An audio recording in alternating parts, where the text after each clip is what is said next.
a hero. Gerald Anderson is a nobody.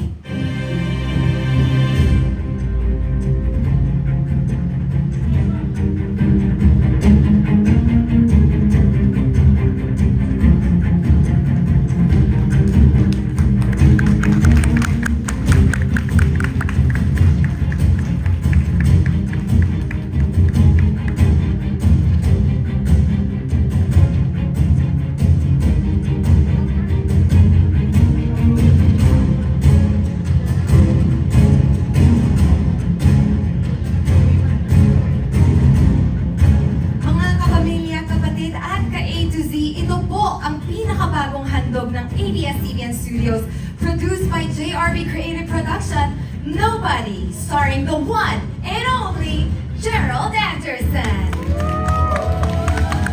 Ayan, maraming pong salamat. Good afternoon po sa inyo lahat. Maraming pong salamat sa pagpunta.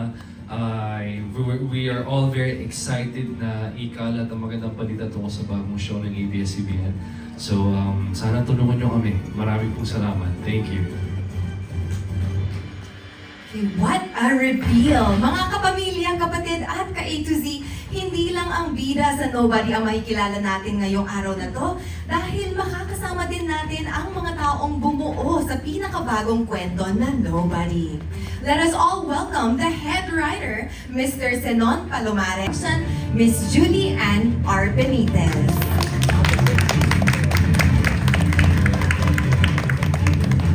Thank you so much, Sir Zenon Palomares, Sir Dinto Perez, and Sir Direk Benedict Mike. Thank you.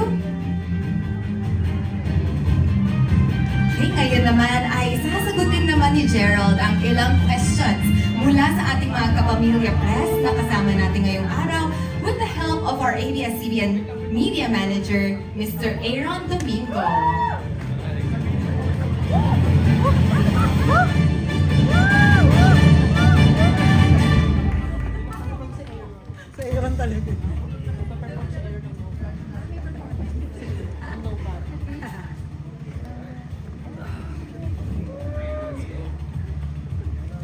Exciting. Congrats, Jet.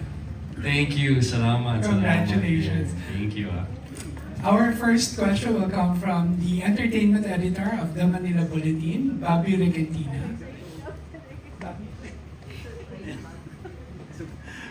Magandang hapon. Gerald, congratulations. Parang ang tagal mo na nagpahinga sa serye, no? Yeah. Like ilang years to? 2 years na. 2 years, oo. Ang huling show ko was a family affair. Yung sa amin nila Ivana, sa Mirly. So, this is, I can honestly say, this is the best show para bumalik na ako.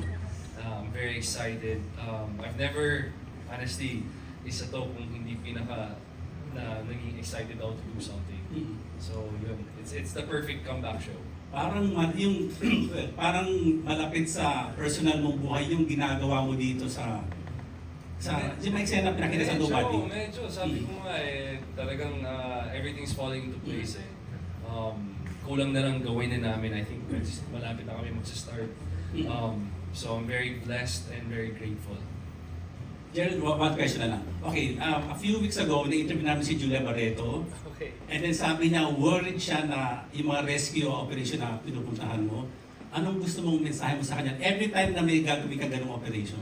Alam mo, honestly, medyo kasama rin sa istorya namin yan eh. Kasi sabi nga, it's not just about the hero or yung rescuer, it's also about the families, di ba? Yung mga asawa, yung mga anak na nag-aalala din para sa kanila. And totoong buhay talaga yan. Yung mga sundalo natin, mga police natin, you know, they sacrifice their life, they sacrifice a lot para sa atin, but nagsasacrifice din yung pamilya nila. So that's just a perfect example of what really happens sa totoong buhay. And yeah, nag-alala talaga siya. Nag-alala kasi the whole day, wala akong signal wala akong cellphone, the whole day nasa labas. So hindi rin niya alam kung ano nangyayari nung time na yan. So imagine mo yung mga, let's say, yung mga mas malala na yung mga sundalo natin na nakikipagbakbakan para makakatulog tayo ng mahimbing dito.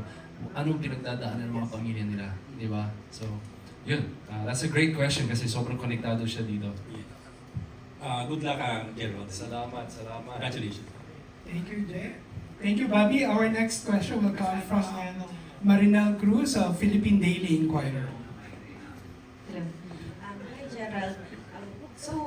Surprised din kami dito sa press con kasi hindi rin nila ni-reveal. Ngayon Talaga? lang din. Oo. So, is this like gonna be a public affair show or merong narrative? May kwento rin, may character kang ipoportray. Please share naman. Yeah, well, siguro by the teaser, Yes. parang feeling nyo it's gonna be an action side. No, it's going to be a journey. It's going to be a journey. So dapat sa simula pa lang ay suportahan niya because this is going to be a beautiful journey ng isang tao na yung perfect yung ano, hindi mo alam kung ano ba siya talaga. Is he a hero? Vigilante ba siya? Does he have integrity? So, yun. Just kung paano ko na-surprise today, marami din surprises mangyayari. Ang pakiusap ko rin sa the JRB unit has been sobrang collaborative and mas na-excite ako because pinapakinggan din yung ideas ko, pinapakinggan yung ideas nila. So, ang motto ko sa buhay ko is, teamwork makes the dream work. So, if Yeah. everybody's working together, it's gonna be a great show.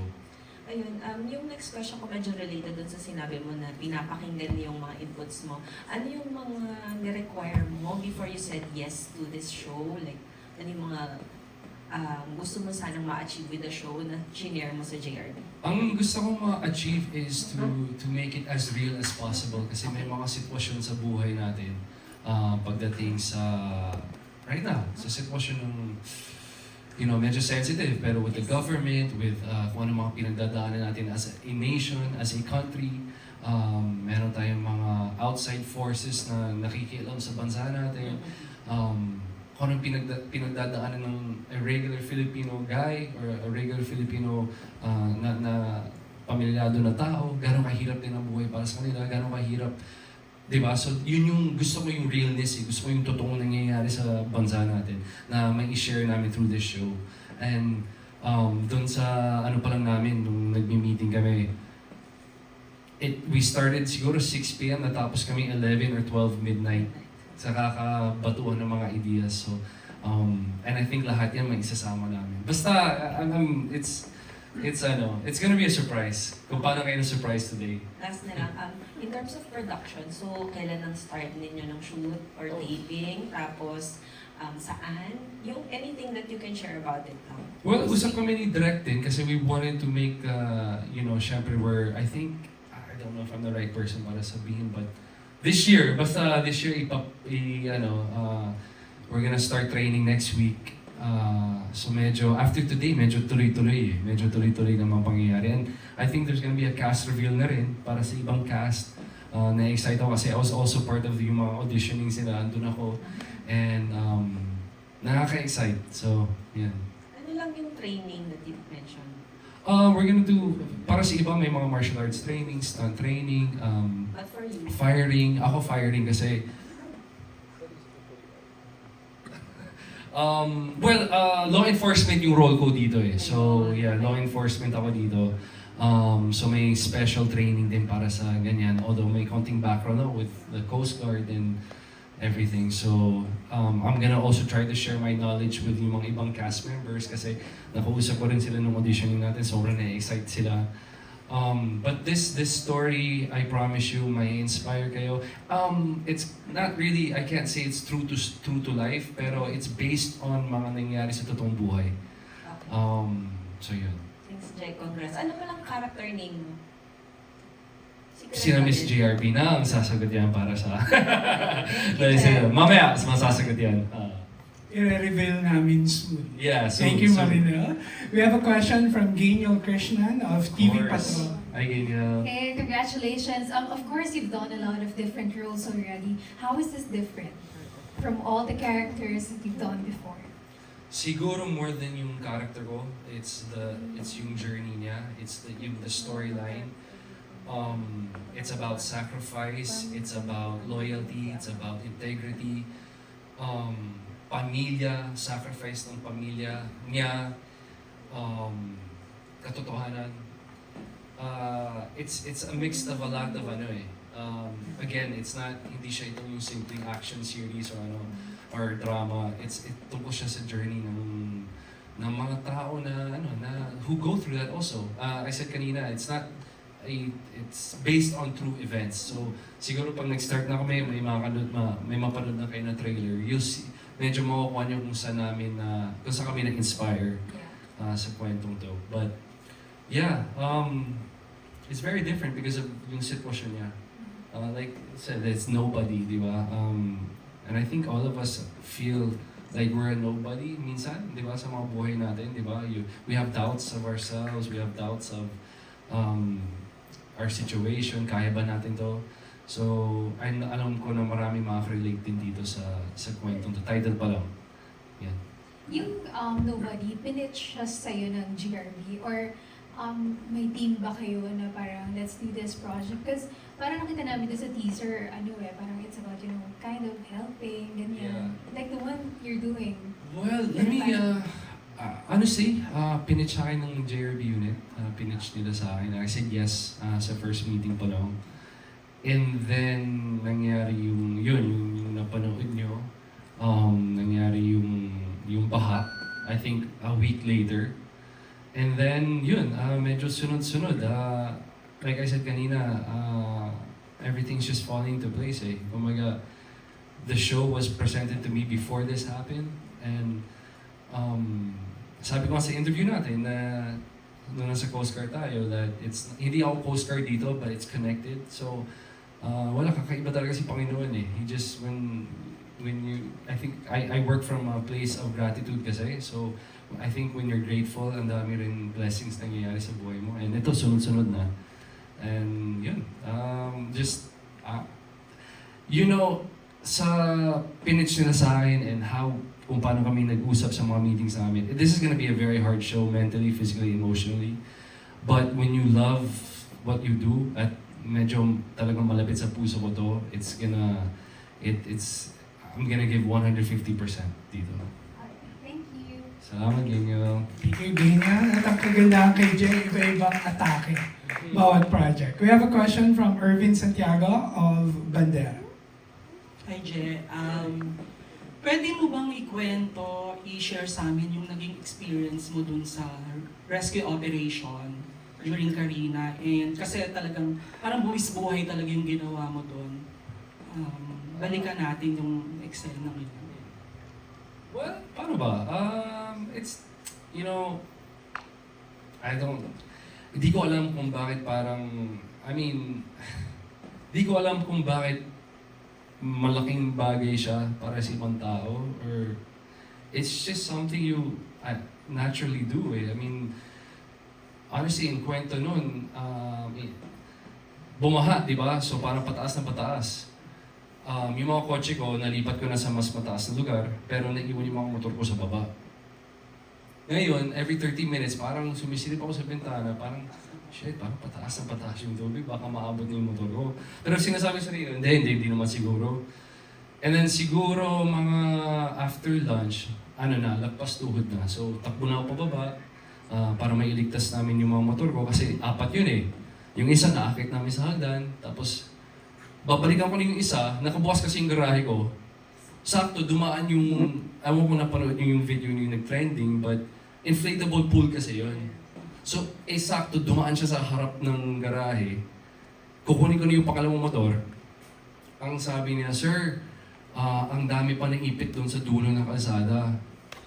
So, ako yung kausap niya. Alam nga sabihin ko siya, okay, good luck na lang, sir. Di ba? Parang, kumbaga, that's how it started, honestly. And then, mula nun, kinuha na namin kaming dalawa niyan, kinuha namin yung inflatable pool, tapos nag-start na kami tumulong. Yung 4 na motor na baha. Kasi lumubog talaga. Yeah, but, kaysa mabaha yung mga tao, yung motor na, mapapakais mo naman yan eh, madali lang yan eh. But there were situations, honestly, there was one situation na inisip ko, parang mapapahamak na ako dito. Kasi hindi biro talaga yung nangyari. Because sobrang bilis. So every time we would come back, actually ngayon ako nagkakwento ng tungkol dito sa every time we would come back dun sa dulo ng kalsada, kung saan pinaka mataas, pataas yun ang pataas. So, may time na hindi na kami makalusot sa loob ng compound, mga ganon. But it just, you know, iba eh. Iba yung feeling kapag alam mo na ligtas na tong tao na to. Alam mo na dahil sa teamwork ng ginawa namin, dahil sa tulungan ng ginawa namin, makakapunta na siya sa tuyong lugar, makakatulog siya ng mahimbing ng gabing yan, hindi na siya dun sa basa. That's the feeling na hindi mo mabibili. Alam mo yan, kahit gaano ka kayaman or kahit gaano kadaming motor mo, hindi yan walang kapalit eh. And that feeling is yung gusto ko rin i-show or ilabas dito sa show namin. Situation. Ang dami ko rin situations na binigay sa creative meeting namin na ito nangyari to, alam ko nangyari to kasi doon ako noon eh. Na sana aasahan nyo na may mga ganun sitwasyon mapapanood nyo dito. Thank you, Jay. Salamat. Isa ka. Hi, Gerald. Good Hi. afternoon. Coming from before, you played a role as a soldier's heart. Yes. Ano yung difference siguro, or paano mo gagawin? Ano yung challenge for you para dito sa bago mong role naman as a police officer? Well, yung role ko doon, si PFC Marasigan, ano siya, straight cut, alam mo na bayani siya, simula pa lang ng show. Alam mo na pure-hearted, integrity, lahat. Alam mo na, kumbaga, he's a good person. Ito, hindi, kaya nga nobody, kasi hindi mo, hindi mo alam kung tama ba ginagawa niya, or hindi mo, because of kung ano yung sitwasyon na nangyari sa kanya, he has to make a hard decision, or minsan, a decision that maybe is against the law, o hindi dapat ginagawa, pero because of yung sitwasyon na meron siya, diba? I think lahat tayo may ganun minsan sa buhay na parang naiipit tayo minsan sa isang sitwasyon na hindi natin gusto, and we have to make a hard decision. So, parang ganun. Ganun yung difference niya. But I can say, pure-hearted pa rin siya, itong character. But iba-ibang sitwasyon eh. Hindi ko alam pag uwi niyo mamaya kung ano mga sitwasyon niyo sa buhay, hindi niyo rin alam sa akin, di ba? We make decisions because of our situations in life. So, ganun din sa kanya. Ngayon, you mentioned earlier that it was 2 years since you last 2 years. did a teleserye. Siguro ano na lang yung personal reflections mo during that break? Like, were there any realizations that came to mind? Yeah, masarap din magpahinga. At mas recharge ka pag meron na ulit. Mas ganado ka, mas excited ka.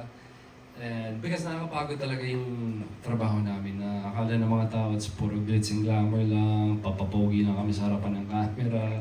Pero mahirap siya talaga. Ngayon, habang nag-uusap tayo, iniisip ko kung gaano kahirap yung gagawin namin. It's just gonna be very hard, but you know, sabi mo kanina, pag mahal mo yung pag gusto mo talaga, lagi may paraan. So, yun. The 2 years, I just rested. Nag-aral muna ako ng mga ibang watched a lot of movies kasi na-inspire ako. Parang ganun, nag-focus ako sa business. Yeah. Ayun. And siguro, what would you tell your ABS-CBN family since every time na talagang binibigyan ka ng mga big projects and pinag-iisipan talaga, yung parang makikita din yung growth mo dun sa mga ginagawa mong proyekto? Wala eh. Kanina nga, nagsigaw ako dun sa dressing room. Parang sabi ko, wow, lumaki ako dito talaga. Diba? I've been here for 18, 19 years na. Diba? Hindi ko alam kung diba? Parang, it's very nostalgic eh. Nandun ako sa dressing room kanina. Sabi ko, wow, I've been through a lot dito. So, sa pinagdadaanan namin as a company, I will, kasama ako sa fight to bring it back, diba? Despite na wala kaming franchise, wala kaming channel, we still give the best content, the best storytelling. Kami pa rin. So, yeah. And asahan nyo, lalo na po dito, where I think from the whole team, the writers, sa aming director, I promise you, 150-200% ibibigay namin dito para sa mga audience natin who never left us. Thank you. Salamat. Alright, thank you so much to our friends from the media for those very, very good questions. Kahit ako nabitin ako, parang the story, Gerald, has so much to offer. You have so much heart to pour in after 2 years of hiatus, di ba? So we're so excited to see you again, prime time. So maraming salamat po sa lahat ng mga kapamilya na tumutok at nanood ng ABS-CBN Studios and JRB Creative Productions project announcement ng Nobody starring Gerald Anderson.